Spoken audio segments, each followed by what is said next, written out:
अस्सलाम वालेकुम। मैं सईद अलवी और आप देखें प्रोग्राम मुकालमा। नाज़रीन, 1947 से लेकर आज तक पाक फ़िज़ाइया ने हर दौर में अपनी पेशा वराना जुर्रत, अज़म और कौमी दिफा के जज्बे से पाकिस्तान के दिफा को नाकाबिल तस्खीर बनाया है। 1965 की जंग में इमाम आलम की शुजात के किस्सा हो या 1971 की जंग में जान-निसारी, कारगिल में निगरानी और तैयारी या दहशतगर्दी के खिलाफ कामयाब फ़िज़ाई ऑपरेशन, हर लम्हे में हर मरले पाक फ़िज़ाइया ने अपना बेहतरीन किरदार अदा किया है और सलाहियतों का लोहा मनवाया है। 2019 में ऑपरेशन स्विफ्ट रिटॉर्ट के दौरान भारतीय दरअंदाजी का मुंह तोड़ जवाब दिया और दुश्मन के 2 जंगी त्यारे मार गिराए और एक पायलट को जिंदा गिरफ्तार कर लिया गया। पाक फ़िज़ाइया की पेशा वाराना महारत और बर वक्त फैसला साजी के अमली सबूत हैं। इसी तरह हालिया 2025 के ऑपरेशन बैरल मरसूस में पाक फ़िज़ाइया ने जदीद हरबी टेक्नोलॉजी, ड्रोन्स और मरबूत इंटेलिजेंस के जरिए न सिर्फ दुश्मन के अज़ाइम को खाक में मिलाया बल्कि दिफाए वतन की एक नई तारीख रकम कर दी। इसी हवाले से तफसीली बातचीत करेंगे। मुझे मुकालमा में ज्वाइन किया है एयर कमांडर खालिद चिश्ती साहब ने। खालिद चिश्ती साहब, मुकालमा में खुश आमदेद। बहुत शुक्रिया आपका जी अली साहब। हाँ जी। अच्छा खालिद चिश्ती साहब, ये बताइए कि ऑपरेशन बैनुल मरसूस के दौरान पाक फ़िज़ाइया की को किन चैलेंजेस का सामना था? देखिए, चैलेंजेस आज के नहीं हैं। जब से पाकिस्तान बना है, जिसका आप जिक्र कर रहे थे, हमें 1947 में भी जो फ़िज़ाइया को हमें हिस्सा मिलना था अपने एसेट्स का, एयर एसेट्स का, उसमें बहुत कम दिया गया था जी। हमें पुराने जहाज दिए गए थे विंटेज के, जो हमारे एग्रीमेंट के खिलाफ थे, जो हमारा डिस्ट्रीब्यूशन होनी थी, वहां से शुरू हुआ जी। शुरू के सालों में तो जाहिर है हमारी एयरफोर्स में कोई मुसलमान ऑफिसर पायलट थे ही नहीं। उस वक्त विंग कमांडर असगर खान थे जो सीनियर मोस्ट थे। तो ब्रिटिश हमारे एयरफोर्स के चीफ रहे कुछ उसके बाद असगर खान ने जब क़यादत संभाली तो वहां से लेकर जाहिर है एक नया दौर शुरू होता है पाक फ़िज़ाइया। और मुश्किलात उस वक्त से भी हमें थी। एक सबसे बड़ी मुश्किल ये थी कि न्यूमेरिकल सुपरियॉरिटी थी हिंदुस्तान की, हमारे पास अपने एसेट्स नहीं थे। दूसरी जाहिर है सबसे बड़ी एक हमें डिसएडवांटेज थी कि हमारे रिसोर्सेज भी उतने नहीं थे फाइनेंशियली, उस सेंस में कि हम इतना अचीव कर सकते एयरफोर्स। जी बिल्कुल। चिश्ती साहब, ये पाक फ़िज़ाइया के इब्तदाई दौर की तरफ से ज़रा आते हैं, बाद में भी हम सवालात में शामिल है। सबसे पहले अभी ये बताएं कि मौजूदा ये जो इस वक्त 2025 में भी जो ऑपरेशन बनियान अल मरसूस हुआ, इसमें क्या मखसूस एक चैलेंजेस थे पाक फ़िज़ाइया को? देखिए, चैलेंज अली साहब वही थे जो उस वक्त थे। चैलेंज न्यूमेरिकल सुपरियॉरिटी थी हिंदुस्तान की, आज भी है। और हिंदुस्तान के जहाजों की तादाद ज्यादा है, उनकी रिसोर्सेज ज्यादा है, लेकिन जो चीज हमने जो गैप प्लग करते हैं हम न्यूमेरिकल सुपरियॉरिटी का, वो अपनी अल्हम्दुलिल्लाह एक जज्बा ईमान से करते हैं। जाहिर है हमें पता होता है कि ये हमारे मुल्क के सर्वाइवल की जंग है। दूसरा हम करते हैं बेटर क्वालिटी। हमारी जो क्वालिटी ऑफ ट्रेनिंग है वो आज की नहीं, पिछले 50 साल से हम मिडिल ईस्ट और दूसरे दोस्त ममालिक के अफसरान, कैडेट्स और पायलट्स की ट्रेनिंग देते हैं।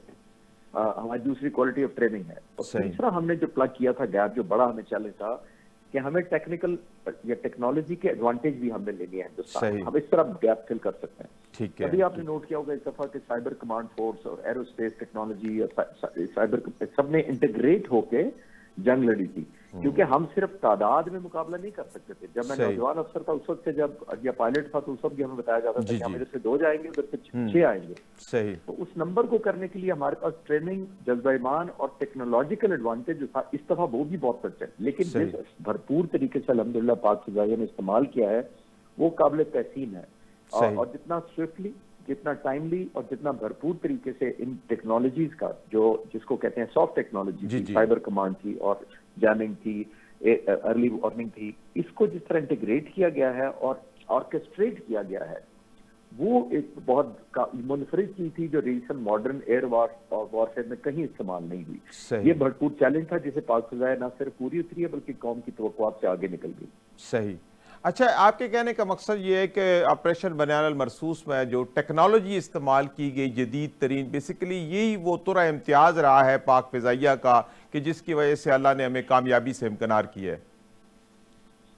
जी, आप ये देखिए, मैं मुझसे अगर as a student of air power या स्टूडेंट ऑफ एयर स्ट्रैटेजी पूछे कोई, तो हिंदुस्तान अभी तक पुराने जो रशियन या सोवियत यूनियन का फ्रेम ऑफ स्ट्रैटेजी है उस पर ज्यादातर काम करता है। सही। वो ये समझते हैं कि ये एक एयरबोर्न आर्टिलरी है, यानी कि हवा में एक गोला बारूद या फायर करने वाली एक आर्म है, ऐसा नहीं है। सही। एयर पावर इंडिपेंडेंट 5 मुख्तलिफ एस्पेक्ट की वजह से बहुत डिफरेंट हो चुकी है। जी। पहला, इनिशिएटिव बहुत ज्यादा होता है एयर पावर के पास, कोई मुल्क की भी एयरफोर्स हो, अगर जी। वो सही इस्तेमाल की जाए, बर वक्त इस्तेमाल, भरपूर तरीके से इस्तेमाल किया, एक उसके पास इनिशिएटिव होता है। जी। इनिशिएटिव का मतलब है कि जब आप उसको कहेंगे कि जंग शुरू करे, वो शॉर्टेस्ट पॉसिबल नोटिस पे शुरू कर देती है। ठीक है। पाक फिजाइया ने इस दफा जो पहलगाम हमले के बाद 6 से 8 घंटे में गिलगित बल्तिस्तान से लेकर कराची के समुद्रों तक पाक फिजाइया डिप्लॉय कर चुकी थी। तो सही। इनिशिएटिव बहुत तेज होता है। ठीक दूसरा, है। उसके पास फ्लेक्सिबिलिटी बहुत होती है, यानी वो अडेप्ट कर लेती है, एक टारगेटिंग स्ट्रेटजी को चेंज कर लेती है, ठीक है। टारगेट को प्रायोरिटाइज कर लेती है, रीप्रायोरिटाइज कर लेती है।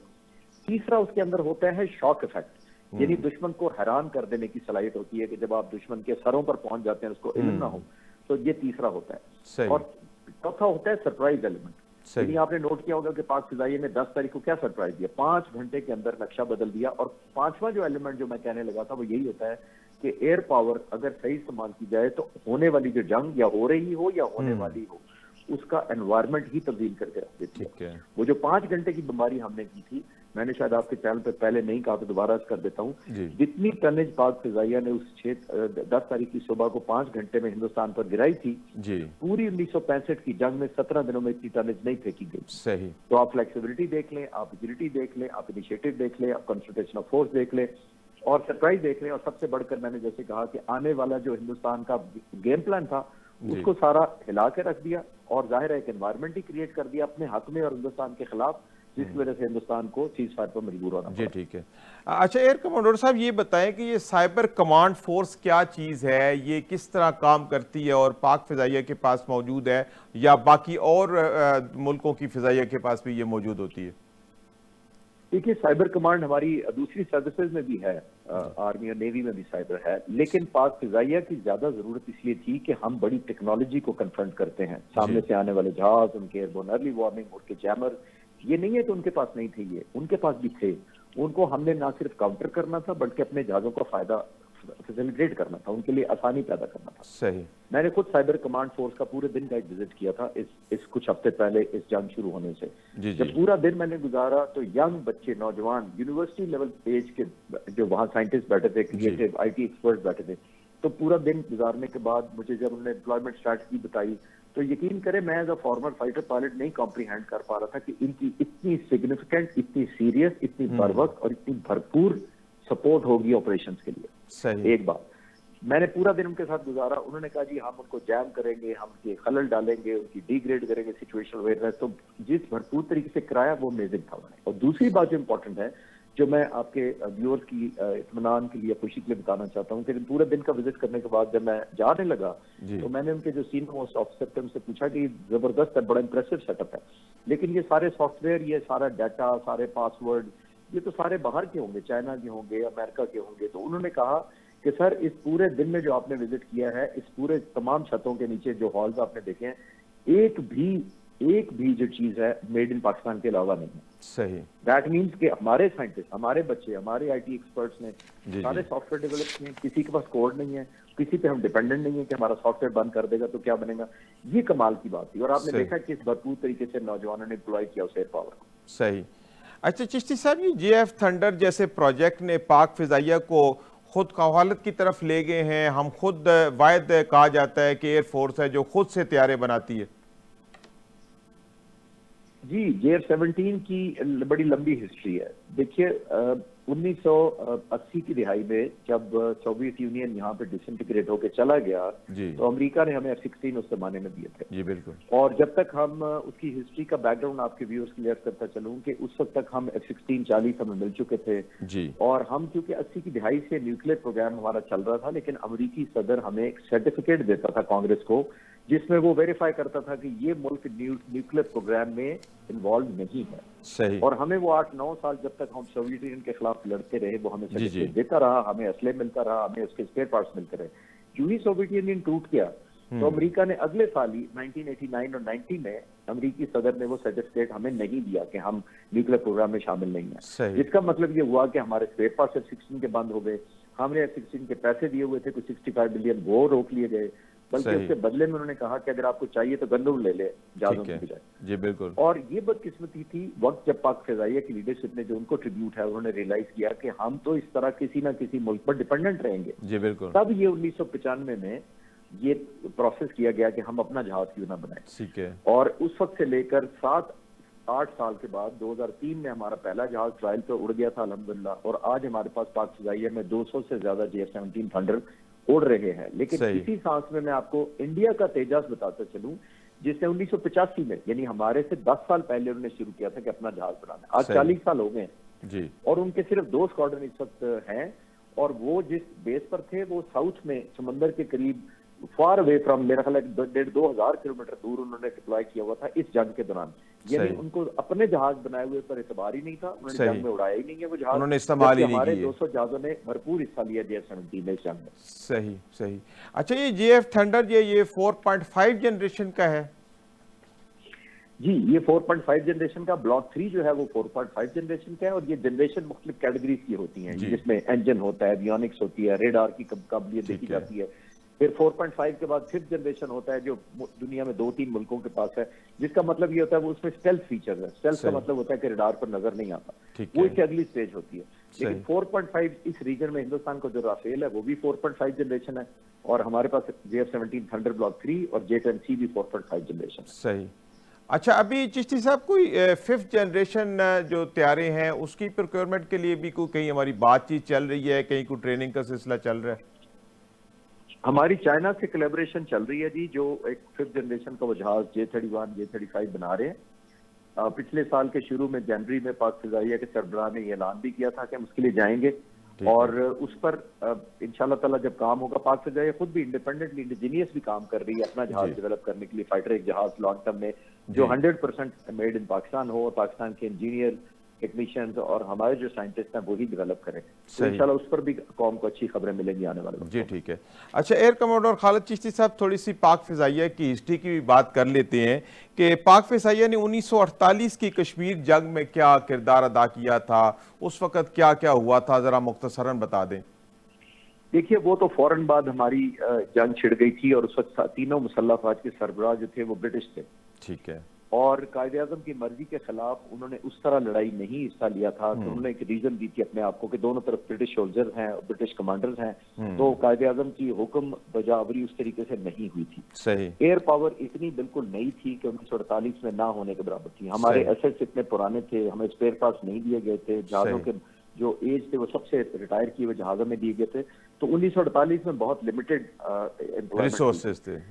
लेकिन जो ही पाक फिजाइया ने अपने पांव पर खड़ी हुई 1959 में ईद के दिन 10 अप्रैल को सही पाक फिजाइया ने एक भरपूर जवाब दिया था हिंदुस्तान की एक मुदाखलत का। जब ईद के दिन हिंदुस्तान के एक जासूस तैयारा रावलपिंडी तक आ गया था, पाक फिजाइया के तैयारों ने सरगोदा से टेक ऑफ किया था और उसको 50,000 फुट की बुलंदी पर मार गिराया था।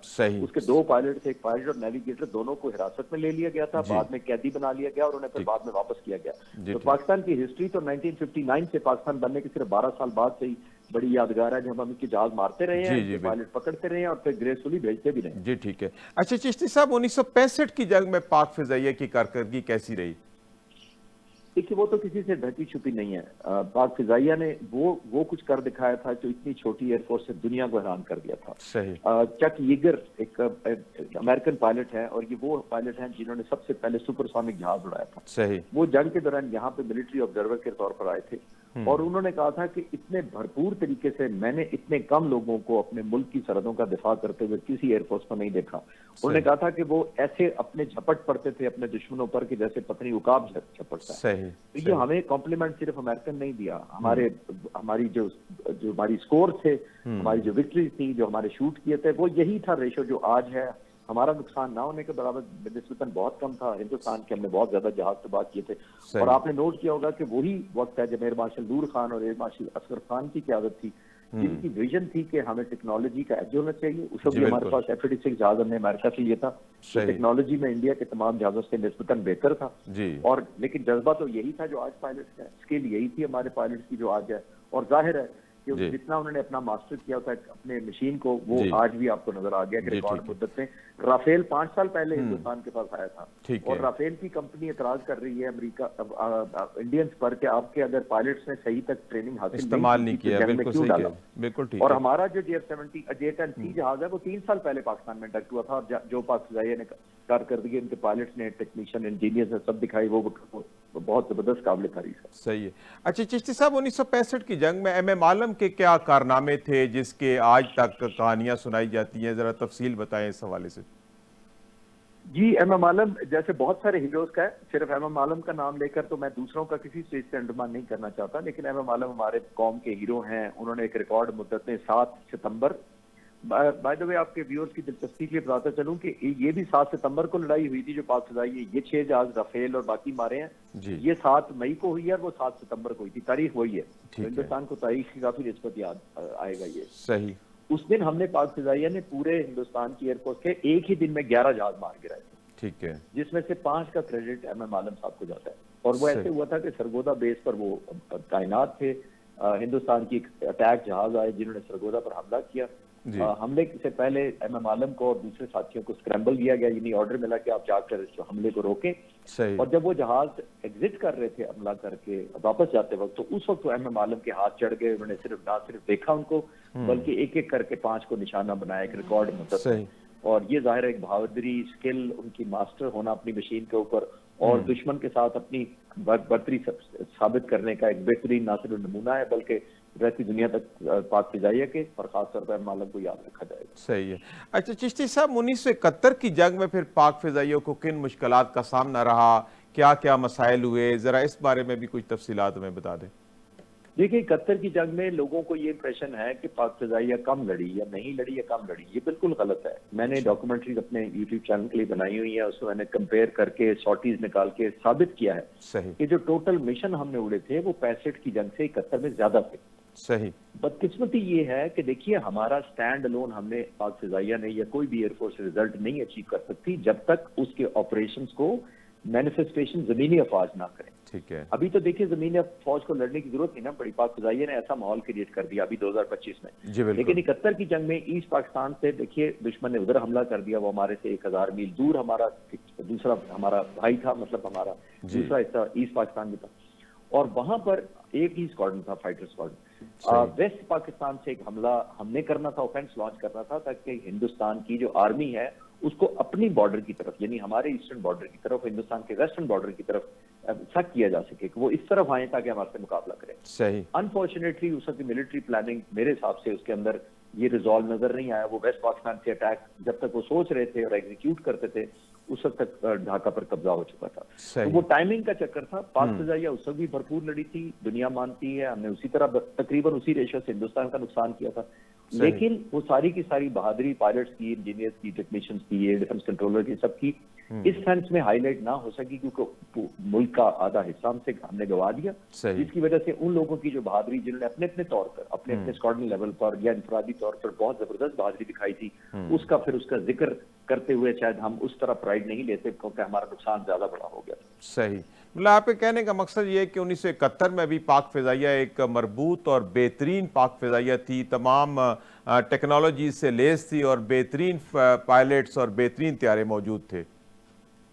बेशक देखिए ना, सिर्फ 6 साल पहले 1965 और 71 में सिर्फ 6 साल का गैप था। 6 साल में ना तो पायलट तब्दील हुए थे खास, ना कोई इक्विपमेंट हमारा खास चेंज हुआ था, बल्कि ऐड ही हुआ था।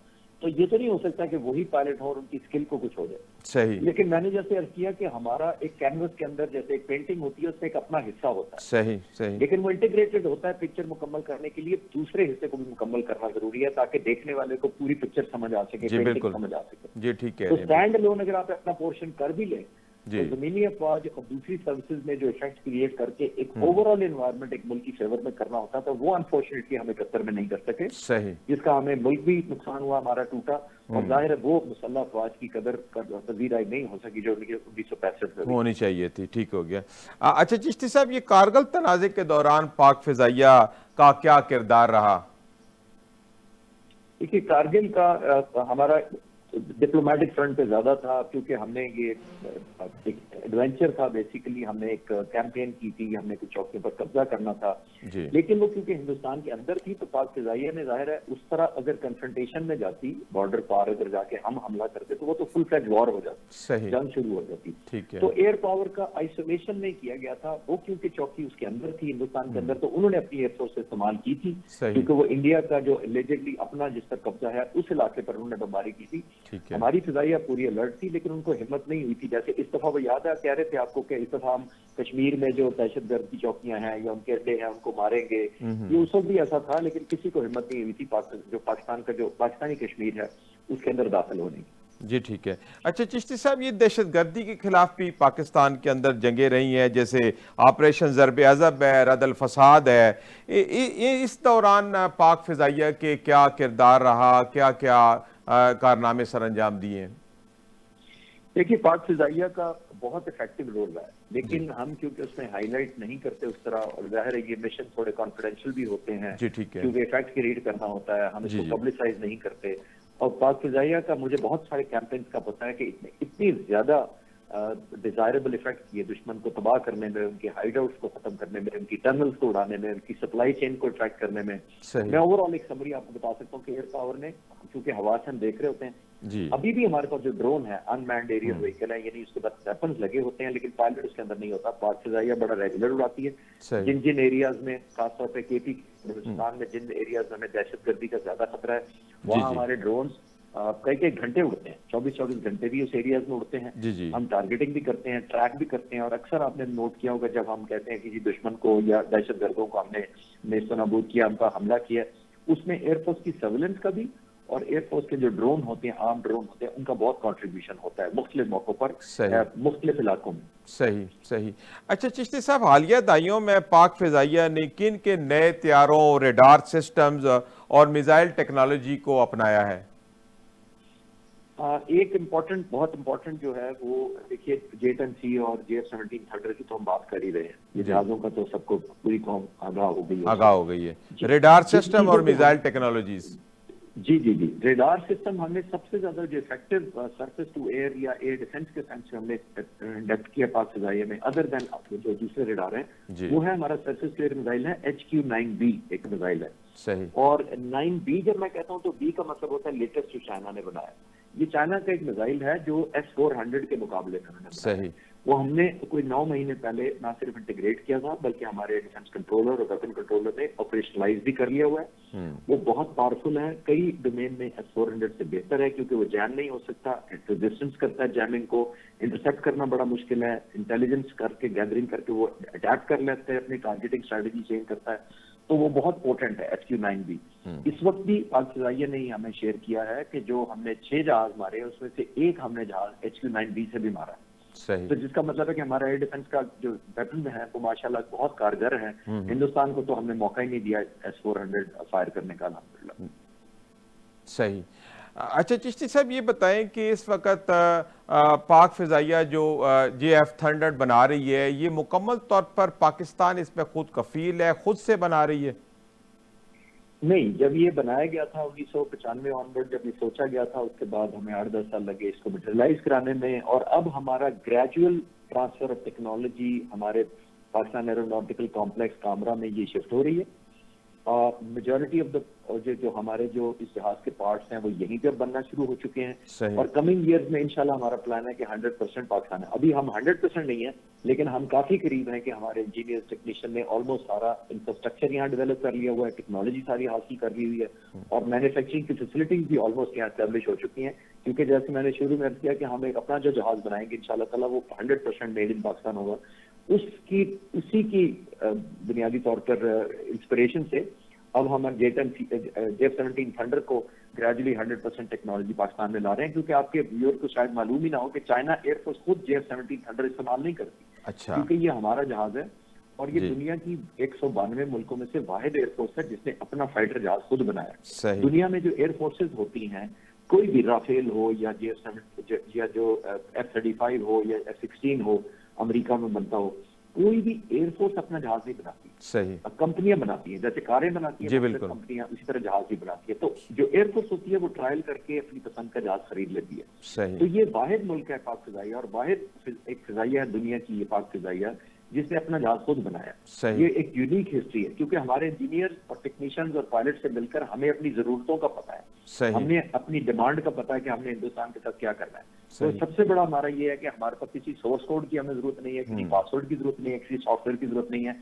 हमारे लोग खुद इंशाल्लाह अल्हम्दुलिल्लाह इससे क्वालिफाई हो चुके हैं कि जल्द हम इंडिपेंडेंस और इंडिजीनियसली एक खुद जिम्मेदारी इसमें हासिल कर लेंगे जी ठीक है। एविएशन में। जी ठीक। अच्छा चिश्ती साहब, JF थंडर हम एक्सपोर्ट भी कर रहे हैं या हम कर सकते हैं, इसकी क्या सूरत हाल है? क्या प्रोडक्शन इतनी है हमारी फैसिलिटीज के अंदर कि हम इसको बना के एक्सपोर्ट भी कर लें? जी, हम 2-3 मुल्कों को पहले दे चुके हैं, और आप देखिएगा कि जैसे J10C की डिमांड बढ़ेगी चाइना की तरफ, उसी तरह J17 थंडर की भी बढ़ेगी, क्योंकि J17 थंडर ब्लॉक हम अजरबैजान को भी दे चुके हैं, एक दो और मुल्कों को भी दे चुके हैं। तो अब ये अजरबैजान वही है जिसने हमें अभी बहुत सपोर्ट किया है जंग के दौरान तुर्की के साथ मिलकर, और ये वही J17 थंडर ब्लॉक 3 है जो जंग में भी इस्तेमाल हुआ है। अब जब दुनिया देखेगी कि ये J17 थंडर है, तो ये मिसाइल लगता है, इसकी ये फतूहात हैं, इससे दुश्मन को इस तरह शिकस्त देने में क्या नेशनल कंट्रीब्यूशन की है, तो आई एम श्योर कि बहुत सारे मुल्क जो कंसिडर कर रहे थे, 7 से 8 मुल्क मैं आपको कंफर्म कर सकता हूँ जो कंसिडर कर रहे थे, जिसमें बांग्लादेश भी शामिल है, इजिप्ट भी शामिल है, ईरान भी शामिल है। ये वो मुल्क हैं जो कंसिडर कर रहे थे कि हम भी J17 थंडर खरीदें या ना खरीदें। आई एम श्योर जब उनको ये हिस्ट्री, हिस्टोरिकल, ये यादगार कारनामे पाक फिजाइया के और इस जहाज की काबिल सिताइश कारकर्दगी पहुंचेगी, तो अब वो जहन अपना बना लेंगे कि हम उन्हें ये जहाज चाहिए इंशाल्लाह। सही। सही। अच्छा चिश्ती साहब, ये J10C बनाने का भी कोई पाकिस्तान का इरादा है? आगे कोई जदीद तरीन त्यारे JF थंडर से जो ज्यादा जदीद हो, उस तरफ भी कोई पाक फिजाइया काम कर रही है? देखिए, टेक्नोलॉजी जो होती है एविएशन की, ये बड़ी कॉम्प्लेक्स होती है और बड़ी टेक्नोलॉजी इंटेंस होती है। आप रातों रात लगा नहीं सकते इतनी बड़े बड़े फैक्ट्रियां और इतने बड़े सेटअप, इतने सॉफ्टवेयर, इतने इंटीग्रेशन वगैरह नहीं कर सकते। और दूसरी आपने ये भी देखना होता है कि सिर्फ आपने फैक्ट्री 50 जहाजों के लिए नहीं लगानी होती, क्योंकि हमें 50 चाहिए या 100 चाहिए। चाइना सैकड़ों की तादाद बनाता है। तो ये बिल्कुल वैसी बात है कि अगर आपको एक छोटी सी चीज की, आपने कोई भी इक्विपमेंट छोटा सा खरीदना हो, तो फैक्ट्री आप उसी वक्त लगाएंगे जब आपकी प्रोडक्शन की जो कंजप्शन खुद ज्यादा कर सके। हमने 100-200 जहाज बनाने के लिए फैक्ट्री वायबल नहीं होती। सही। अब वो उसी वक्त वायबल होती है कि आपको एक्सपोर्ट के ऑर्डर मिले और दुनिया आपके साथ फिर शेयर करे, आप टेक्नोलॉजी ट्रांसफर के भी पैसे लें, आपके मुल्क का भी हो। मैं आपको कंफर्म कर सकता हूँ कि पाक फिजाइया ने इस हुकूमत को और इस मुल्क को बहुत ज्यादा फॉरेन रिजर्व, ये जो J17 थंडर बेचकर कमा कर दिया है टेक्नोलॉजी की ट्रांसफर करके। तो ये सोर्स तभी वायबल होगा और ये इन्वेस्टमेंट भी हुकूमत तभी करती, जाहिर है लॉजिकल लगेगी, जब वो उसका पोटेंशियल इतना ज्यादा हो कि पाक फिजाइया से बाहर भी उसके ऑर्डर मिले, तभी वो फैक्ट्री वायबल होगी, अपने पांव पर खड़ी होगी। जी बिल्कुल ठीक कह रहे हैं आप, बिल्कुल सही कह रहे हैं। अच्छा चिश्ती साहब, ये ड्रोन टेक्नोलॉजी में पाकिस्तान कहाँ खड़ा है, काम कर रहा है? अगर कर रहा है तो किस हद तक पहुंच चुका है, कितना कामयाब हो चुका है? पिछले 4-5 सालों में पाक फिजाइया में ड्रोन पर बहुत काम हुआ है। अनमैन्ड एरियल व्हीकल, इसको UAV कहते हैं, लेकिन कॉमनली इसको ड्रोन कहा जाता है। हिंदुस्तान बहुत पीछे रहा है इसमें। जी। आप उनके जनबख्शी का इंटरव्यू सुने, वो बहुत फ्रस्ट्रेटेड आपको नजर आते हैं। एक मैं इंटरव्यू सुन रहा था जिसमें उन्होंने बड़ा बुरा भला अपनी हुकूमत को और स्पेशली एयरफोर्स को कहा कि कहाँ सोए रहे ये लोग जब पाकिस्तान ड्रोन बना रहा था, खरीदना शुरू कर रखा था। तो वो देखिए कि हिंदुस्तान को बड़ा रिग्रेट है कि ये टाइम पे इन्होंने इनिशिएटिव नहीं लिया। पाक फिजाइया की जो प्रेजेंट सरबराह हैं और इससे पिछले भी, जो सब ने ड्रोन और इस तरह की टेक्नोलॉजी, बिकॉज हम रियलाइज करते हैं कि ये नई टेक्नोलॉजी को अडॉप्ट किए बगैर आने वाली जंगें नहीं लड़ी जा सकती। सही। पायलट्स का देखिए एक फटीग एलिमेंट होता है, 2-3 घंटे के बाद पायलट ने लैंड करना होता है, जहाज को रिफ्यूल करना होता है, जबकि ड्रोन आपके 25-30 घंटे उड़ता रहता है। पायलट वही होते हैं जमीन पर बैठे, शिफ्टें चेंज होती रहती हैं जमीन पर बैठे पायलट्स की, लेकिन सेफ्टी भी होती है, इफेक्टिवनेस भी होती है, और सबसे बड़ी बात है कि ह्यूमन एलिमेंट में नहीं होता अगर खुदा ना खाना। और ये इसको शूट करना इसलिए बड़ा मुश्किल होता है कि ये बहुत हाई ऑल्टीट्यूड पर उड़ता है और इसके जो इंजन होता है वो प्रोपेलर पंखे वाले होते हैं, ये नेट नहीं होते जिसकी आवाज भी नहीं आती। तो नीचे जो अगर आपका टारगेट भी हो या दुश्मन हो या दहशतगर्द हो, उसको इस जहाज के होने का एहसास भी नहीं होता। सही। तो हमने बहुत काम किया है, हम इंडिया से अल्हम्दुलिल्लाह बहुत आगे हैं। जैसे मैंने थोड़ी देर पहले अर्ज किया कि हम टेररिज्म के खिलाफ भी इस्तेमाल करते रहे हैं और इस जंग में भी हमने हिंदुस्तान के अगेंस्ट भी भरपूर इस्तेमाल किया ड्रोन्स को। सही। अच्छा, जंग में ड्रोन के क्या क्या किरदार हो सकते हैं? क्या ये सिर्फ इंटेलिजेंस के लिए इस्तेमाल होता है, या इसके अलावा ये कोई मिसाइल या कोई इसी तरह की कोई चीज भी कैरी कर सकता है, वार हेड वगैरह? बहुत इफेक्टिव होता है दोनों सेंस में। एक तो सर्वेलेंस कर सकता है, एक डाटा गैदरिंग कर सकता है, वीडियो के जरिए ये वीडियो ट्रांसफर, लाइव वीडियो आपको पिक्चर दिखा सकता है जमीन पर पर्टिकुलर जगह पर क्या हो रहा है। इन्फॉर्मेशन रेडीली आपके पास फर्स्ट हैंड चल रही होती है, लाइव पिक्चर आ रही होती है, जैसे आप टीवी की कवरेज करते हैं इस तरह आप किसी एरिया को कवर कर सकते हैं। और अगर एक से ज्यादा ड्रोन उड़ाते हैं तो पूरे एरिया को आप कवर कर सकते हैं कि जो भी मूवमेंट होगी, किसी तरह की दुश्मन की होगी, टेररिस्ट की होगी, कोई जमीनी अफवाज की होगी, वो ऑब्जर्व हो जाती है। और जो आपने कहा कि जरूरत पड़ने पर इसके अंदर वेपन्स कैरी करता है ये जहाज, और ये टारगेटिंग हवा से कर सकता है बगैर किसी नोटिस के, चाहे वो दहशतगर्दों हो या जमीनी अफवाज हो। तो ये हवा में रहते हुए, उनकी रेंज से बहुत बाहर रहते हुए ये उन पर हमलावर हो सकता है इफेक्टिवली, और जाहिर है वो नुकसान पहुंचा सकता है जो आम पायलट पहुंचाता है, लेकिन उसके अंदर रिस्क एलिमेंट बहुत ज्यादा होता है। सही। अच्छा, ये ड्रोन कितनी ऊंचाई तक उड़ते हैं? क्यों इनको डिटेक्ट नहीं किया जा सकता? जैसे अभी हमने देखा कि पाकिस्तान के ऊपर आ गए, ये कि ड्रोन पहले के आए हुए थे या उन्हीं दिनों में आए हैं, उसी दिन आए और हमने उनको डिटेक्ट किया और फिर जाम करके गिरा दिया? इसमें देखिए कोई पहले से नहीं आए होते, वो आते हैं, लेकिन इसके अंदर हमारी एक लिमिटेशन थी। इजरायली ड्रोन पूरी दुनिया में नोन है कि बहुत पावरफुल हैं और बड़े इफेक्टिव हैं। इसका डबल एज हमें केयरफुल हमें रहना पड़ता था। एक ये ड्रोन ये करता है कि जब ये फायर किया जाता है तो ये जो जो दुश्मन का, यानी इस सूरत में पाकिस्तान की तरफ से रेडार इसको पिक करेगा और उसको मारने की कोशिश करेगा, ये उसकी फ्रीक्वेंसी पकड़ता है, ऑब्जर्व करता है, और पेरेंट यूनिट को, यानी जिसने हिंदुस्तान को पास कर देगा कि फलां जगह पे ये रेडार लगा हुआ है, इस फ्रीक्वेंसी पे चल रहा है, उसकी लोकेशन ये है। फिर अगला रेडार अगर उसको पिक करेगा तो उसकी वो लोकेशन भी और फ्रीक्वेंसी और सब कुछ बताता जाएगा। तो होता क्या है कि ये चंद ड्रोन आप फेंकर पूरे पाकिस्तान का जो फिजाई नेटवर्क है या हमारा डिफेंस नेटवर्क है, उसकी सारी फ्रीक्वेंसीज और लोकेशन उन रेडार्स की और कौन से टाइप के रेडार लगे हैं वो दुश्मन को पहुंच जाती है। सही। तो ये हमें बड़ा केयर। और दूसरा ये करता ये है कि जब ये डाटा दे देता है तो उसके बाद इसके अंदर वेपन्स भी होता है, यानी कि अंदर बारूद होता है, वो किसी जगह फेंक कर बॉम्ब का काम भी करता है। सही। हमने बड़ा केयरफुल रहना था कि हमने अपने एयर डिफेंस का डाटा नहीं भेजना था हिंदुस्तान, जाहिर है, ताकि, और क्योंकि अगर आपने डाटा भेज दिया तो अगली दफा वो फ्रीक्वेंसी फीड करके भेजेंगे कि ये जहां से फ्रीक्वेंसी ट्रांसमिट हो रही है और जिस रेडार से उसको हमला करना है, तो फिर ये नेक्स्ट आने वाला ड्रोन एग्जैक्ट उसी एयर डिफेंस का जो आपका रेडार होगा या कोई नेटवर्क होगा एयर डिफेंस का, उसको हिट करेगा। जी ठीक है। तो हमने उनको प्रिजर्व भी करना था जबकि इनको तबाह भी करना था। तो इसीलिए आपने सुना होगा मुसल्लह अफवाज ने 91 के करीब ड्रोन तबाह किए, जो कि इसराइल खुद भी बड़ा हैरान हुआ होगा, क्योंकि उनको ये था कि ये बिल्कुल मारा नहीं जा सकता, इसको और तबाह नहीं किया जा सकता। जी जी जी जी, बहुत शुक्रिया अपना चिश्ती साहब, आपने वक्त निकाला और प्रोग्राम में शामिल हुए। दुआ है कि पाक फ़िज़ाइया इसी जज्बे, अज़्म और पेशा महारत के साथ मुल्क की हिफाजत में मशगूल रहे। आपका बहुत शुक्रिया। नाज़रीन, इसी के साथ वक्त हुआ एक ब्रेक का, हाज़िर होते हैं छोटे से वक्फे के बाद।